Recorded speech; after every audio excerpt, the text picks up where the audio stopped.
નમસ્તે મિત્રો, રાધે રાધે, જય શ્રી કૃષ્ણ. ચાલો સાંભળીએ આજની નવી વાર્તા. તૈયારી થઈ ચૂકી હતી. હું થોડી વિહળ હતી. આ મારો પહેલો અનુભવ હતો. તેથી જ કદાચ ટેબલ પરનો મોબાઈલ અચાનકથી રડકી ઉઠ્યો. હું ચોંકી ઉઠી. આ સમયે કોલ મારી પાસે બહુ સમય ન હતો. મેં ઉતાવળ જોડે મોબાઈલની સ્ક્રીન પર નજર ફેરવી. મમ્મીનો કોલ હતો. હું પહેલેથી જ નર્વસ હતી. મારે એક ક્ષણે કોઈની જોડે વાત કરવી ન હતી. મારું ચિત્ત એક જ સ્થળે પરોવાયેલું હોય એ અનિવાર્ય હતું.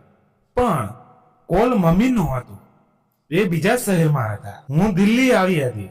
પણ હવે ક્યારે શહેર પરત થઈશ એની કોઈ નિશ્ચયતા ન હતી. આમ તો પપ્પા એમની જોડે હતા, પરંતુ પરિસ્થિતિની નજાકત જોતા અને કોઈ ઇમરજન્સી ન હોય એની ખાતરી કરવા મેં ઉતાવળ જોડે કોલ ઉપાડી લીધો. મમ્મી, શું થયું? બધું ઠીક છે? મમ્મી એક ક્ષણ માટે મૌન રહ્યા. એ મૌન જાણે ચીખી રહ્યું હતું. મારા કાનમાં ત્રાસકો પડ્યો. આગળ એમને જે સમાચાર આપ્યા એ સાંભળ્યા બાદ ન હું કશું પૂછી શકી, ન એ આગળ કશું કહી શક્યા. કોલ કપાઈ ગયો. મોબાઈલમાંથી આવી રહેલો અવાજ તો શાંત થઈ ગયો, પણ બીજા ઘણા અવાજો શાંત મૌન ઓરડામાં ધીમે ધીમે સળવળાટ કરવા લાગ્યા.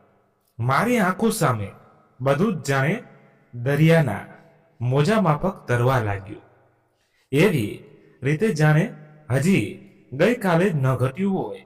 મારા લગ્નનો મંડપ, મારા દુલ્હનનો શણગાર, મારા હાથમાં સજેલી મહેંદી, મારી આંખોમાં ઝળહળતા હજાર અરમાનો અને મારું નવું ઘર ભગવાને શું જોડી બનાવી આવી છે.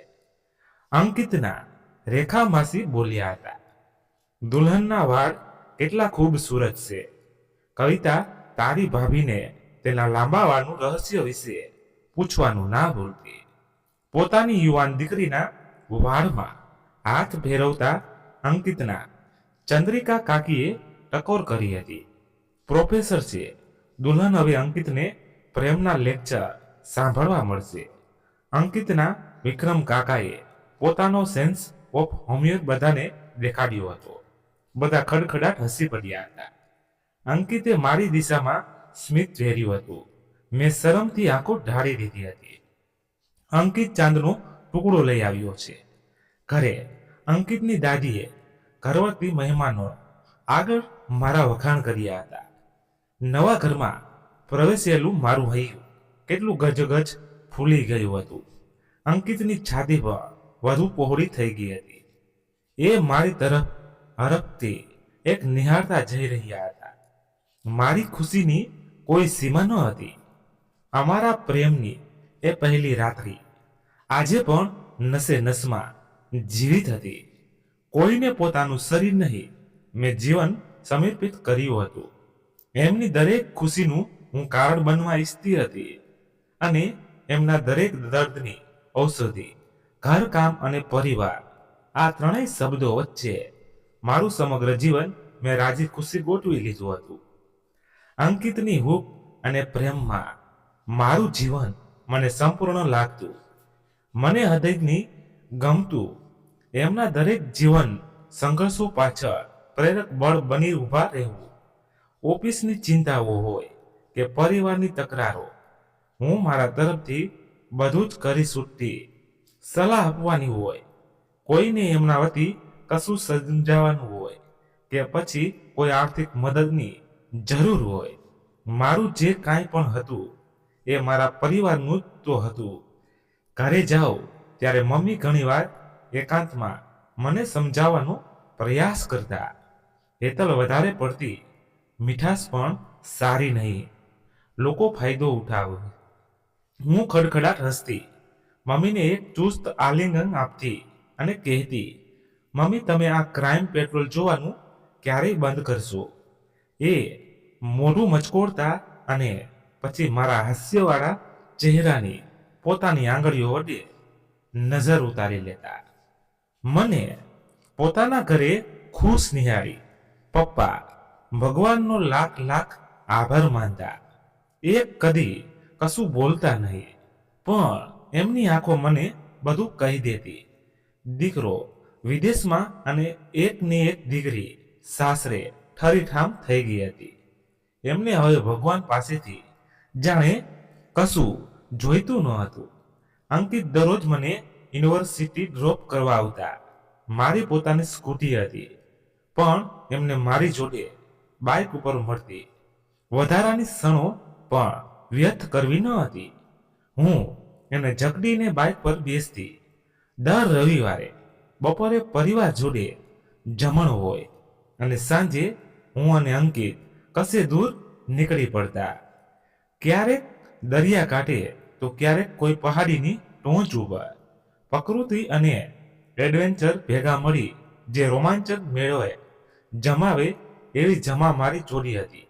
યુનિવર્સિટીની રજાઓ દરમિયાન અમને આખરે અમારા હનીમૂન માટે સમય મળ્યો. અંકિત અને મારી બંનેની પસંદગી કુવા પર જ ઉતરી હતી.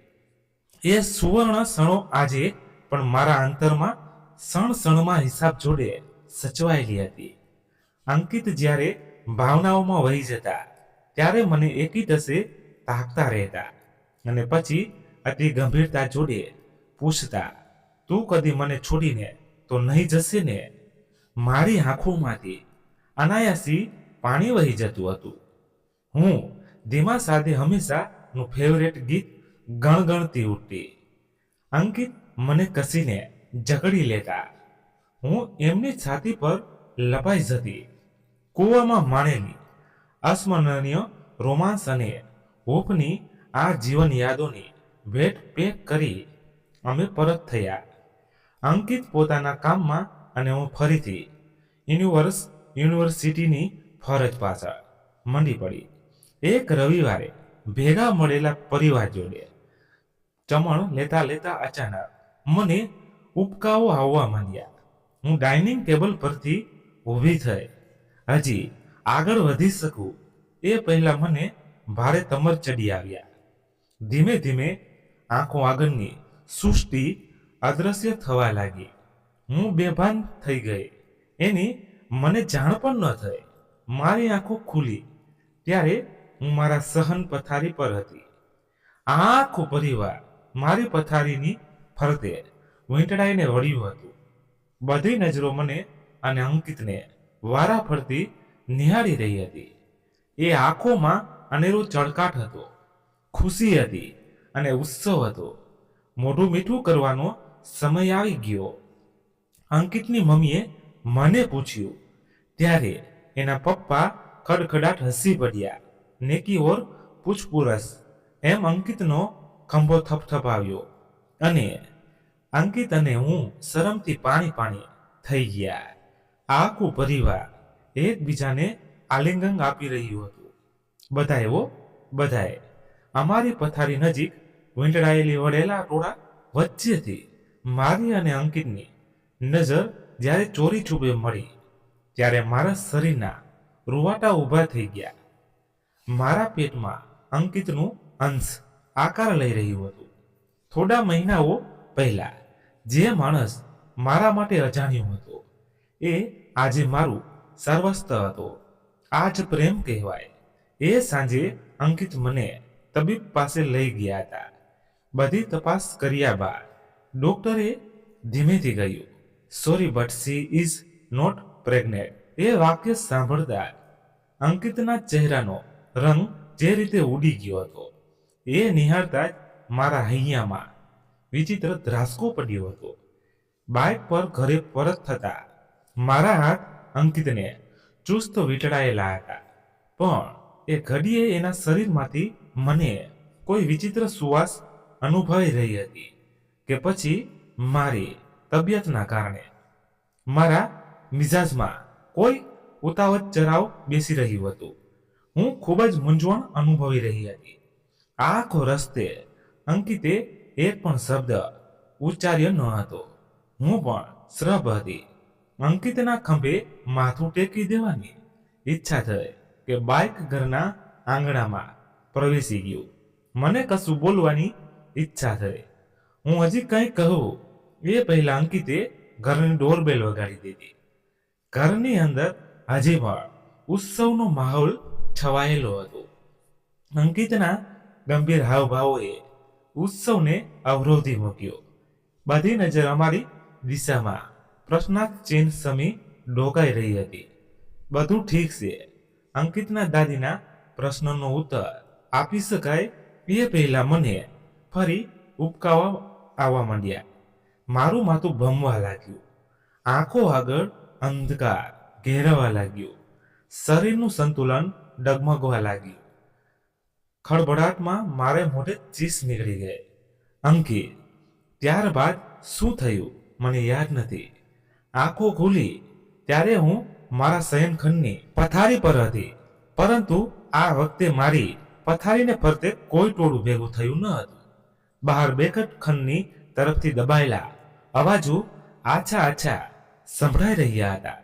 તો પછી આ ઉલટીઓ, ચક્કર આવવા, કમજોરી, આ બધું શું હતું? કંઈ પણ સમજણ નથી પડી રહી. બીજા કોઈ ડોક્ટરને બતાવવું પડશે. હે ફક્ત ભગવાન, હવે આ નવું શું છે?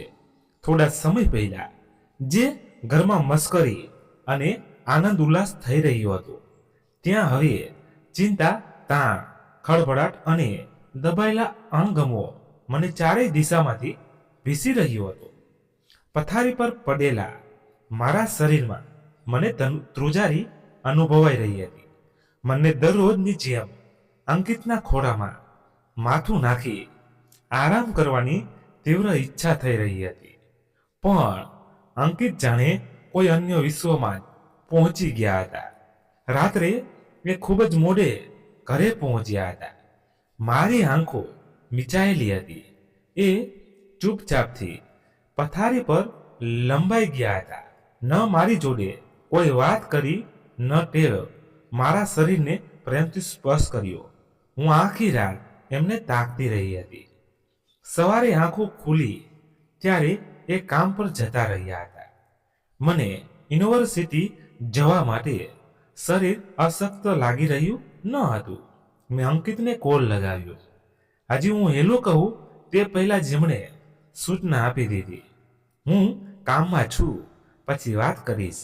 સાંજે તૈયાર રહેજે, ડૉક્ટરનું અપોઇન્ટમેન્ટ લીધું છે. અંકિતે કોલ કાપ્યો ત્યારે મારા ગળામાં ડૂમો બાજી ગયો. શ્વાસ રૂંધાવા લાગ્યો. એક વિચિત્ર પ્રકારનો ગભરાટ મનમાં લહેરાવા લાગ્યો. મને અંકિતનું આલિંગન જોઈતું હતું. એના ગળે વીંટાઈ સુરક્ષાની અનુભૂતિ કરવી હતી. ચિંતા ન કર, સૌ ઠીક થઈ જશે. હું છું ને તારી જોડે. એ શબ્દો એમના મોઢે સાંભળવા હતા.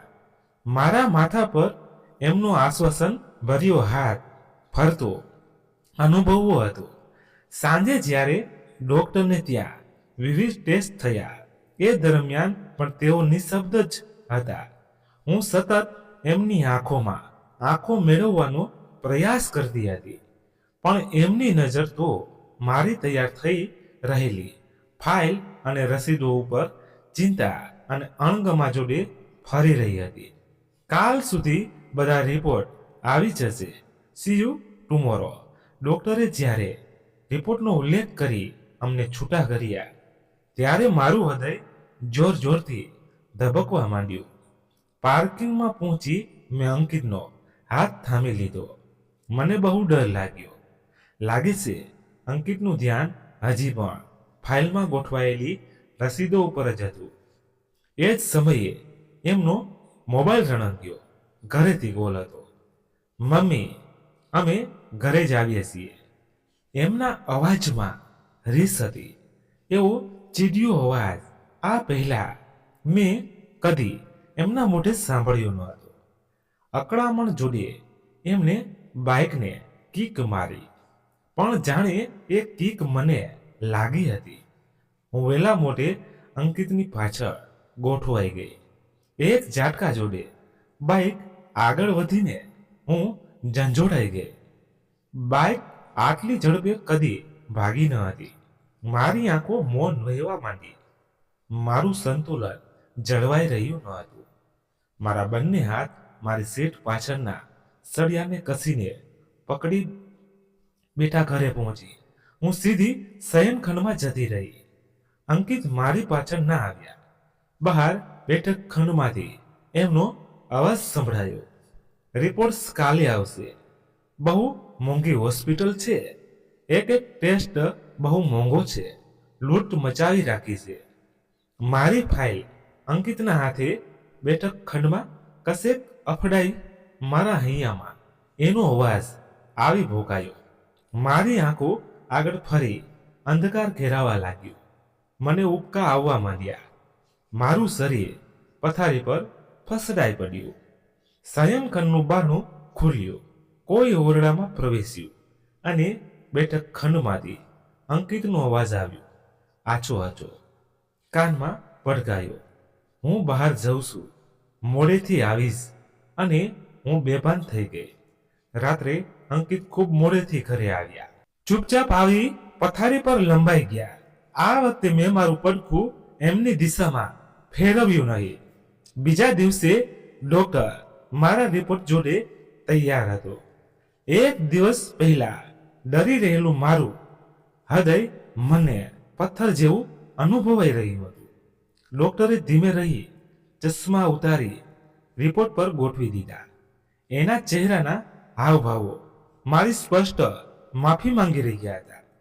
અંકિત કોઈ ચમત્કારની આસમાં ડોક્ટરને તાકી રહ્યા હતા.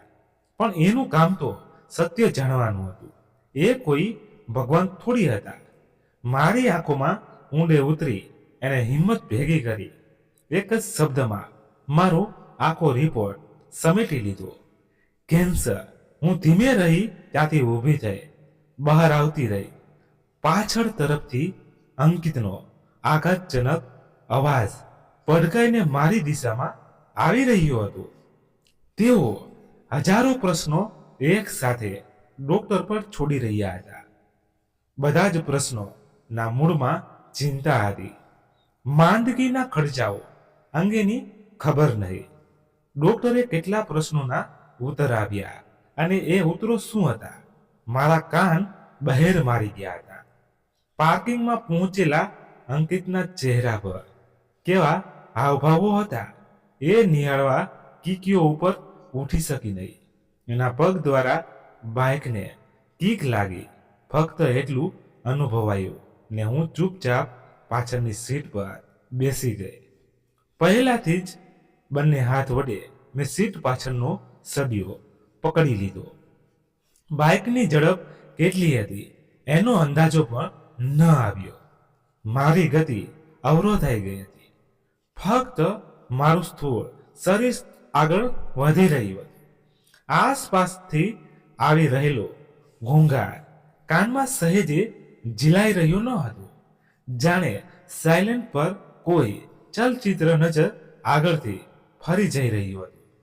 શોપિંગ, વ્યવસાય, નોકરી, પ્રવાસ જગતની બધી જ ગતિવિધિ સામાન્ય હતી.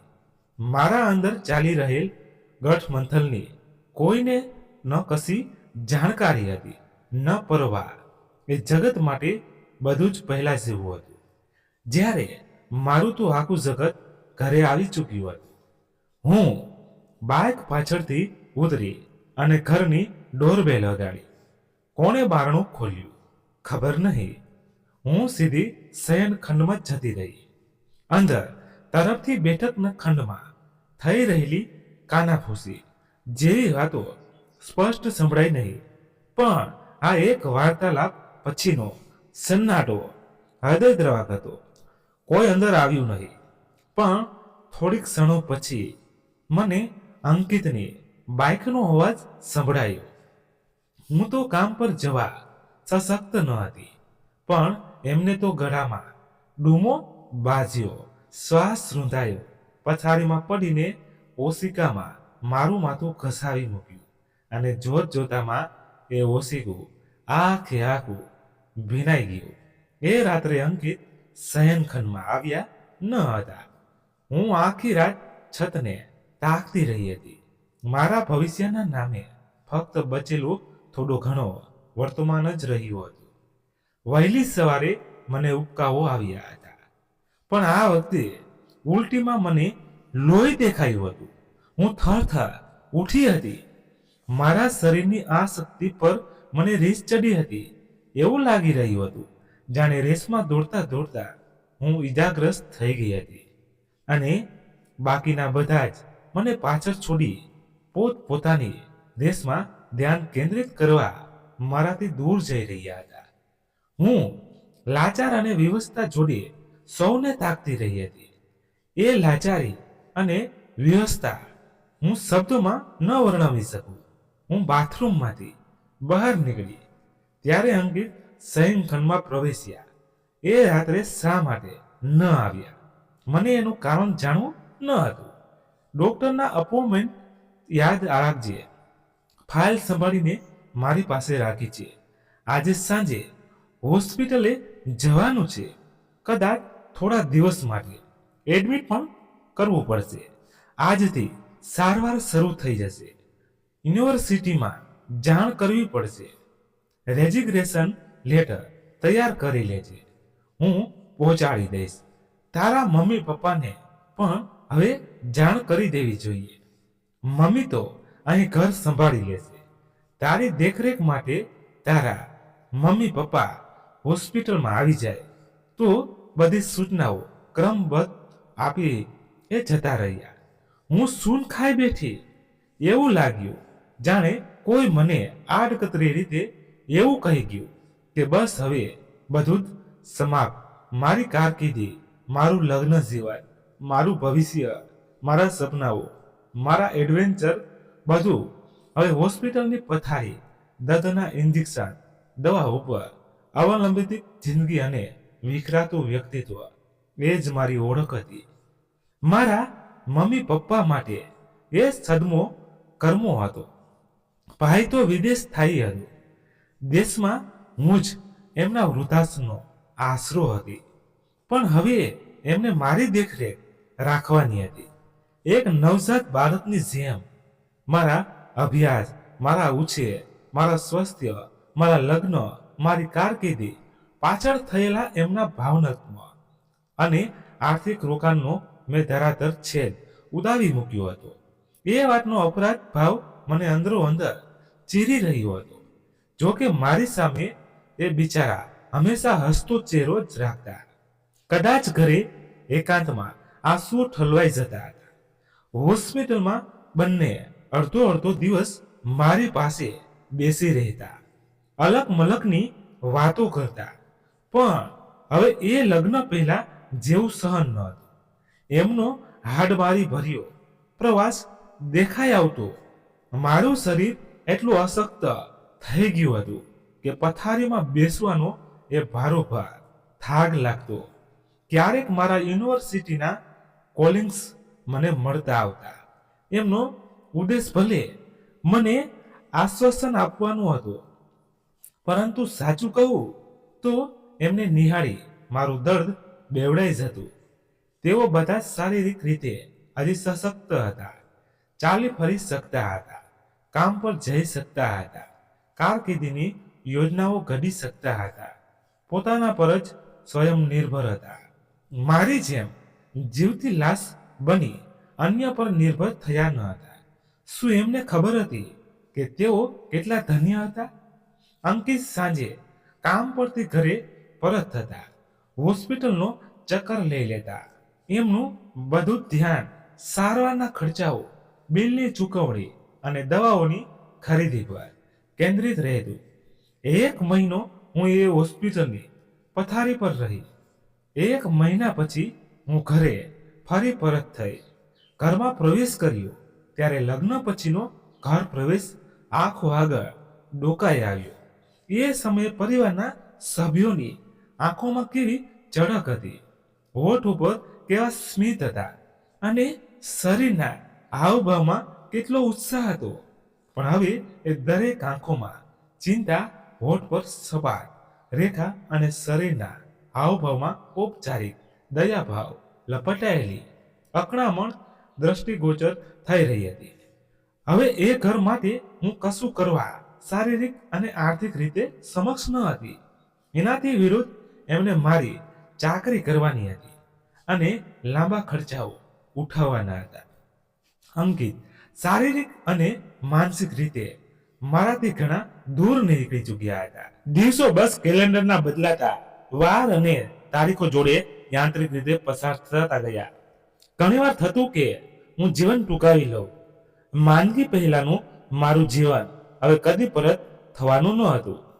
પણ પછી દિલ કહેતું કે મને અંકિતના ખોળામાં મારા અંતિમ શ્વાસ લેવા જોઈએ. એક રવિવારે જ્યારે બધા પરિવારના સભ્યો ડાઇનિંગ ટેબલ પર જમી રહ્યા હતા, ત્યારે મારી નજર મારા માટે શયનખંડમાં મૂકેલા જમણની થાળી પર પડી. મને ઈચ્છા થઈ આવી કે હું બધાની જોડે ડાઇનિંગ ટેબલ પર સાથે જમણ લઉં. હું માંડ મહેનતે થાળી લઈ ડાઇનિંગ ટેબલ પર નજીક પહોંચી. મારા પહોંચ્યા પહેલા થઈ રહેલો વાર્તાલાપ અચાનકથી સમેટાઈ ગયો. હું મારા માટે બેઠકની ખોજ કરવા માંડી. મારું દુબળું શરીર અંકિતની ખુરશી નજીક આવી ઊભું રહી ગયું. અંકિતની પિતરાઈ બહેન કવિતા છણકા જોડે અંકિતની પડખેથી ખુરશી છોડી સામેની તરફ પોતાની માં ચંદ્રિકા કાકીની ખુરશી પડખે જઈ ગોઠવાય. હું હાંફતા શ્વાસ જોડે ખુરશી પર ગોઠવાય. મને મૌન નિહાળી રહેલી દરેક નજર તરફ એક ફીકું ઔપચારિક સ્મિત વેરી મેં જમણની શરૂઆત કરી કે સામે છેડેથી ચંદ્રિકા કાકીનો અવાજ આખા ટેબલ પર ફરી વળ્યો. કવિતા, આજે વાલ રીમ કરવા જવાનું છે, યાદ છે ને? હેતલ ભાભીને પણ સાથે લઈ જજે. બિચારી પૂરો દિવસ રૂમમાં પડી રહે છે. મારો કોડિયો જાણે ગળામાં અટકી પડ્યો. દવાથી ખરી પડેલા બધા જ વાળ, પાછળ છૂટી ગયેલું મુંડનવાળું માથું, બાંધેલા કાપ પાછળ ટૂંકા ભરવા માંડ્યું. મેં અંકિત તરફ એક નજર કરી. એમનું ધ્યાન થાળીમાં ઊંડે ઉતરી ચૂક્યું હોય એમ તેઓ શાંતિથી પોતાનું જમણ કરવામાં વ્યસ્ત હતા. મેં પણ ધીમે રહી માની નજર મારી જમણની થાળી પર પરત ખેંચી લીધી. જિંદગી લેવી અને દેવી એ ભગવાનના હાથમાં છે. કોઈના જવાથી જીવન તો નથી અટકી પડતું. એ કડવું સત્ય છે. જે પણ થાય છે તે સારા માટે થાય છે. અંકિત તો હજી જુવાન છે. તેની આગળ તો આખી જિંદગી પડેલી છે. એને બીજા લગ્નની પૂરી છૂટ છે. કાવ્યા આપણા પડોશમાં જ મોટી થઈ છે. ભાભીને ભાઈ તમે ચાહો તો વાક્ય અધૂરું છોડી ચંદ્રિકા કાકીએ પોતાની દીકરી કવિતાના લાંબા વાળમાં આંગળીઓ ફેરવવા માંડી. બધાની નજર એકમેક જોડે હેરતથી મળી. એ બધી આંખોમાં એક સરખો ઉદ્ગાર હતો. આ વિચાર એમના મગજમાં કેમ ન સ્ફુર્યો? મારી આંખો હેરતથી હેપતાઈ ગઈ. અંકિતને તાકી બેઠી. એ હજી પણ પોતાની આંગળીઓ દ્વારા જમણનો આ સ્વાદ માણી રહ્યા હતા. જાણે જે કંઈ કહેવામાં આવી રહ્યું હતું એમાં એમને કોઈ સંકોચ ન હતો. તે તો મારા મનની વાત જાણી લીધી. બેટી, દાદી મમ્મીના વાક્ય એ જાણે એ પ્રસ્તાવને સમિતનો સિક્કો મારી દીધો. અંકિતના મમ્મી પપ્પા અને આખું કુટુંબ લગ્ન જાણે નજર સામે નિહાળી રહ્યા હોય એમ રાજીના રેડ થઈ ગયા. મને અચાનકથી ઉબકો આવ્યો અને અંકિતની થાળીમાં લોહીના છાંટા ફેલાઈ ગયા. બધી ધીરજ ઘર ભરી દ્રષ્ટિથી ભાંગી છૂટવા હું જાતને સંકેલું એ પહેલા ઘરની ડોરબેલ વાગી. બારણું ખોલ્યું અને મારા મમ્મી પપ્પા ઘરમાં પ્રવેશ્યા. મમ્મી તરત જ મારી દિશામાં દોડી આવ્યા. મને અગણિત સલાહ શિખામણ આપતા મારા મમ્મી ડાઇનિંગ ટેબલ પર જ મારી સામે તિરસ્કારથી નિહાળી રહેલી દ્રષ્ટિઓથી શોખ ખાઈ બેઠા. એ કશું બોલ્યા નહીં, પણ મને એમનું વાક્ય કાનમાં સંભળાયું. હેતલ, વધારે પડતી મીઠાશ પણ સારી નહીં. લોકો ફાયદો ઉઠાવે પણ આજે હું હસવાની સ્થિતિમાં હતી નહીં, ન શારીરિક રીતે ન માનસિક રીતે. પરંતુ કશું ન બોલનારા મારા પપ્પા મારી પરિસ્થિતિ નિહાળી એ દિવસે મકમતા જોડે બોલ્યા, હેતલ ચાલ બેટા, આપણે ઘરે જઈએ. એ દિવસે મમ્મી પપ્પા મને ઘરે લઈ ગયા. થોડા દિવસોમાં પપ્પાએ દિલ્હી જવાનો નિર્ણય લીધો. એમના મતે મને સ્થળ અને આબોહવા પરિવર્તનની જરૂર હતી. પણ સાચી વાત તો એ હતી કે તેઓ એક સેટન ઓપિનિયન લેવા ઈચ્છતા હતા. એમની ખુશી ખાતર મેં દિલ્હી જવાની હામી પુરાવી. જે દિવસે અમે દિલ્હી માટે નીકળવાના હતા તે દિવસે મારા કાકાએ અંકિતની લગ્નની વાત અમારા ઘરે કરી. મેં મમ્મી પપ્પાને સ્પષ્ટ કહી દીધું, મને છૂટાછેડા જોઈએ છે. ભીત પરની ઘડિયાળમાં પડેલા ટકોરાએ મને સચેત કરી. સમય થઈ ગયો હતો. યાદોને ખંખેરી મેં હોટલના ઓરડાના ટેબલ પર મારા લેપટોપમાંથી મીટિંગની લિંક દબાવી. મીટિંગમાં પ્રવેશતા જ અન્ય અનેક ચહેરાઓ પોતપોતાના કેમેરા થકી મને ધ્યાન દઈ તાકી રહ્યા. સમય વેડફ્યા વિના જ મીટિંગનું સંચાલન કરનારે મારી પરિચય વિધિ આરંભી. આપ સૌને જાણીને આનંદ થશે કે હેતલજી આપની જોડે જોડાઈ ચૂક્યા છે. આપણને સૌને સંસ્થામાં પ્રત્યક્ષ મળવા તેઓ ગુજરાતથી અહીં દિલ્હી આવ્યા હતા. પરંતુ અચાનક કામના કારણે તેઓએ હોટલમાં જ રોકાવું પડ્યું. આ મુલાકાત મુલત વિના થાય એ માટે તેઓએ જાતે ઓનલાઈન મીટિંગનો વિકલ્પ સૂચ્યો હતો. હેતલજી કોઈ પરિચિતના મોહતાજ નથી. તેઓ ગુજરાત યુનિવર્સિટીના એક જાણીતા અને માનીતા પ્રાઇઝ છે. તેમના સામાજિક કલ્યાણના કાર્યો અને સેવાઓ માટે તેઓએ ઘણા રાજકીય અને રાષ્ટ્રીય પુરસ્કારોથી નવાજમાં આવ્યા છે.